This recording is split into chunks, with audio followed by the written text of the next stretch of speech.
한자 이야기, 낱말 이야기 612번째 시간입니다. 이번 시간은 난신적자라는 말을 한번 살펴보겠습니다. 뭐 요즘은 왕조시대가 아니기 때문에 사실은 난신의 신은 신하를 얘기합니다. 그래서 많이 쓸 일은 없을 수 있습니다만 그래도 비유적으로도 쓰게 되고 예책을 읽는다든지 역사와 관련된 것을 할 때 난신적자라는 말을 좀 접하게 되죠. 어떤 뜻인지 한번 보겠습니다. 여기서 특히 난신은 구체적으로 어떠한 사람을 얘기하는가, 적자는 또 구체적으로 어떤 글자를 쓰는가 이런 걸 보겠습니다. 난신은 어지러울 난이란 글자예요. 글자 자체 봐도 좀 어지럽습니다. 상당히 좀 어렵죠. 그리고 신은 신하신이다. 이것은 이제 부수자이죠. 자, 어지럽다는 난에는 반대되는 뜻인 다스리다는 그런 뜻도 있어요. 그렇죠. 조금 반대되는 뜻이 한 글자에 들어가 있는 경우가 가끔 있습니다. 한자에서.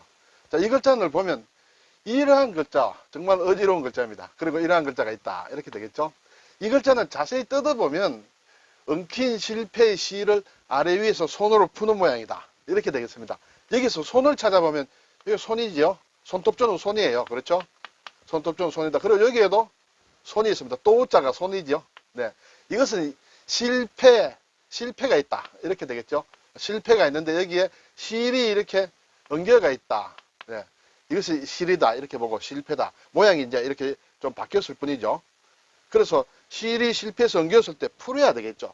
잘 안 풀립니다. 일단 엉긴 상태를 보면 어지럽다는 뜻이 되겠죠. 그리고 만약에 이걸 실패를 가지고 실을 푼다고 했을 때는 다스린다는 그런 뜻을 우리가 생각할 수 있습니다. 그럼 이것은 뭐냐 하면 이 글자는 사실은 세월의 부수자는 세월입니다. 세월의 모양이 좀 변했는데 이렇게 길다란 어떤 뭐 가지라든지 뭐 꼬챙이라든지 그런 걸로 실을 푼다. 이렇게 보면 되겠죠. 그 신하는 이제 신하다. 자, 그리고 적자는 도둑적입니다. 자는 아들자다. 이렇게 되겠죠. 도둑 같은 아들이다. 이렇게 될까요? 도둑은 역시 뭘 훔쳐야 되는데 조개패는 이제 돈이나 재화나 재물을 얘기하죠. 이것을 오랑캐 융이다. 이것이 융이에요.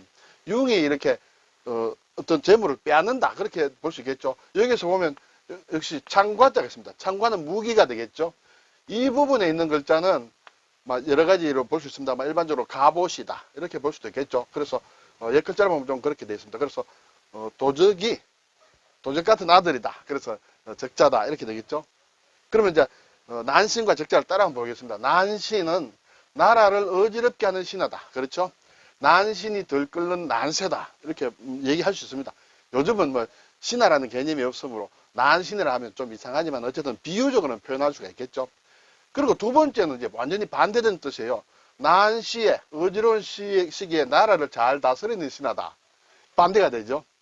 네, 이러한 것이 많지는 않습니다만 가끔 아주 정반대된 뜻이 한 글자 안에 있다. 물론 우리가 난신이라 하면 일본을 뜻으로 많이 씁니다. 그렇지만 이를 가지는 뜻도 있다. 산에도 나와 있고, 그렇게 되겠다. 이렇게 되겠습니다. 그래서 이 난은 앞에서 보듯이 어지럽다, 다스리다는 그러한, 반대되는 뜻을 가지고 있다. 그런 것을 반훈이라고 합니다. 반대되는 훈이다. 한 글자 안에 이렇게 반대되는 것이 있는 그런 글자를 반훈이다. 이렇게 얘기를 합니다. 그리고 적자는 이제 도적 같은 아들이다. 이렇게 되겠죠. 불충하거나 불효한 사람이다. 불충이라는 것은 나라나 임금에 대한 것이죠. 효라는 것은 부모에 대한 것이죠. 어쨌든 그 둘 다를 얘기하기도 한다. 자, 그래서 합친 난신적자라는 것은 나라를 어지럽게 하는 신하와 부모의 뜻을 거스르는 자식이다. 아주 도적 같은 자식이다. 네, 그렇게 볼 수 있겠죠. 이것은 사실은 어디에 나오냐면 맹자에 나옵니다. 맹자것은 맹자의 등문공하, 등나라의 문공과 맹자가 얘기했는 것인데 부자 호변장이라. 부자는 이제 맹자를 뜻합니다. 호변, 아주 변론을 하기를 좋아하는 그러한 것이 나오는데 여기서 이제 맹자가 얘기하기를 성은 완성했다. 공자가 완성했다. 춘추를 완성했다. 공자가 쓴 역사서가 노나라의 역사서가 춘추죠. 공자가 춘추를 완성하자 이 난신적자가 구했다. 난신적자가 두려워했다. 두려워할구가 되겠죠. 여기에서 나오는 말이다. 이렇게 되겠죠. 그리고 가끔 보면 사문난적이다. 난신적자의 난과 적이 나오죠. 사문난적이다. 사문을 어지럽히는 무리들이다. 이렇게 되겠죠. 사라는 것은 이것이란 뜻이에요. 이사, 문은 뭐 학문이라고도 할 수 있겠고, 일반적으로 사문이라 하면 유교, 특히 성리학 그런 것을 얘기를 합니다. 그래서 이 길에, 이 방면에 학문을 뜻한다. 그것은 사문이다. 사문을 어지럽힌 사람을 사문난적이다. 유교를 어지럽히는 도적이라는 뜻으로 교리에 어긋나는 운동으로 유교를 어지럽히는 사람을 이르는 말이다. 사문난적으로 찍혔다고 하면 뭐 이미 그 사람은 유배를 가거나 아니면 사약을 받거나 뭐 굉장히 이제 끝나게 되죠. 네. 자, 도적이라는 말도 보면 우리가 훔칠도 오늘 나오진 않았습니다만 적은 나왔죠. 그래서 훔친다는 것은 글자를 보면 여기에 하품흠이 있습니다. 그렇죠? 하품흠은 입을 크게 벌리는 모양이죠. 여기에 삼수가 있다. 입을 벌리는데 침이 내려온다. 침을 흘린다는 것은 뭔가 갖고 싶다, 먹고 싶다 그런 것이에요. 무엇을 이 그릇에 담긴 그러면 그릇에 담긴 음식을 먹고 싶다든지 또는 뭐 그릇에 있는 뭐 물건을 가지고 싶다든지 하는 것이 훔치는 자, 도둑을 얘기한다. 네. 이 적은 앞에서 봤듯이 무기를 가지고, 그렇죠. 창과라는 무기가 있습니다. 무기를 가지고 재물을 빼앗는다. 그래서 위협하고 살해하는 자, 주로 강도를 얘기하는 그런 개념이었는데, 원래는 그런 뜻인데, 지금은 사실 강도라고 얘기를 하지, 강적이라고는 얘기하지 않죠. 그래서 이 도에도 좀 강도와 같은 막 그런 의미가 좀 들어가 있다. 그리고 적에도 물론 지금 시점에서는 꼭 반드시 강도와 같은 상황이 아니라 도둑과 같은 그런 경우의 해석도 있을 수 있다. 이렇게 되겠죠. 그런 의미에서 적반하장, 도둑놈이 오히려 반대로 하장, 이 막대기를 맨다는 뜻이죠. 도둑이 바로 매를 든다는 그런 얘기를 적반하장 이렇게 되겠죠.